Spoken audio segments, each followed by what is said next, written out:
അസ്സലാമു അലൈക്കും വറഹ്മത്തുള്ളാഹി തആല വബറകാതുഹു. ഇന്ന് വളരെ പോരിശയാക്കപ്പെട്ട ഒരു ദിവസമാണ്. നമുക്ക് എല്ലാവർക്കും ആഗ്രഹങ്ങളുണ്ടാവും, എന്തെങ്കിലും ഒന്ന് നടക്കാനുള്ള നീയത്തുണ്ടാവും, എന്തെങ്കിലും സാധിപ്പിച്ചെടുക്കാനോ അല്ലെങ്കിൽ ബുദ്ധിമുട്ടോ എന്തെങ്കിലും നമുക്ക് വിഷമം അള്ളാഹുവിനോട് പറയാനുണ്ടെങ്കിൽ ഈ ഒരു നല്ലൊരു ദിവസത്തിൽ നിങ്ങൾ ഇതുപോലെ സലാത്ത് ചൊല്ലിയിട്ട് അള്ളാഹുവിനോട് ദുആ ചെയ്തോളി. ഉറപ്പായിട്ടും നിങ്ങൾക്ക് ഫലം കിട്ടും.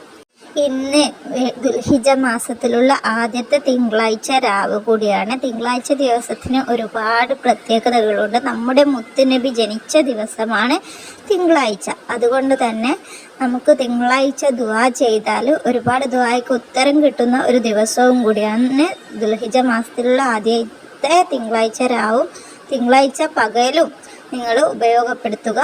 ഈ ഒരു സലാത്ത് നിങ്ങൾ അധികരിപ്പിക്കുക. വളരെ യൂസ്ഫുള്ളായ ഒരു ടിപ്സാണിത്.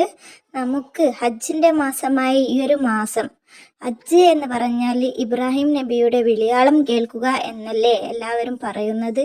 അപ്പോൾ നമുക്ക് ഇബ്രാഹിമിയ സലാത്ത് ചൊല്ലിയിട്ട് അള്ളാഹുവിനോട് മനസ്സറിഞ്ഞ് ദുആ ചെയ്താൽ എത്ര ഫലമുണ്ടാവും നിങ്ങൾ ആലോചിച്ചിട്ടുണ്ടോ?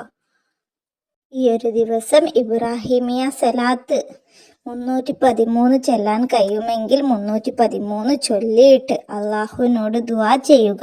നമ്മുടെ ആഗ്രഹം നീയത്ത് വെച്ചിട്ട് അള്ളാഹുവിനോട് സലാത്ത് ചൊല്ലിയിട്ട് നമ്മൾ ദുആ ചെയ്യുക. നബിയുടെ ഹദറത്തിലേക്ക് സലാത്ത് ഹദിയ ചെയ്തിട്ട് ദുആ ചെയ്യുക. ഉറപ്പായിട്ടും നമ്മുടെ ആഗ്രഹം എന്താണ് മനസ്സിൽ നിയത്താക്കിയത് അത് അള്ളാഹു സാധിപ്പിച്ചു തരും. ഹൈറാണെങ്കിൽ അത് നടത്താൻ എളുപ്പമായി അള്ളാഹു തുറന്നു തരും.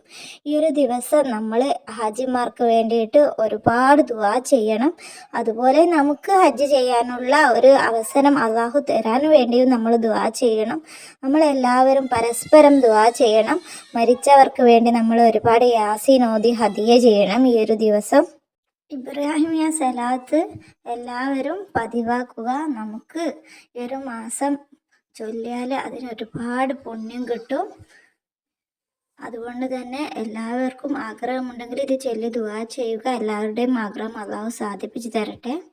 ഇതുപോലെയുള്ള ഇസ്ലാമിക് ടിപ്സുകളും നല്ല നല്ല അറിവുകളും അറിയാൻ താല്പര്യമുണ്ടെങ്കിൽ ഈ ഒരു ചാനൽ നിങ്ങൾ സബ്സ്ക്രൈബ് ചെയ്യുക. അതുപോലെ നിങ്ങളുടെ അഭിപ്രായം കമൻറ്റിൽ അറിയിക്കുക. അൽഹംദുലില്ലാ, ഇൻഷാ അല്ലാഹ് അടുത്തൊരു വീഡിയോയിൽ കാണാം.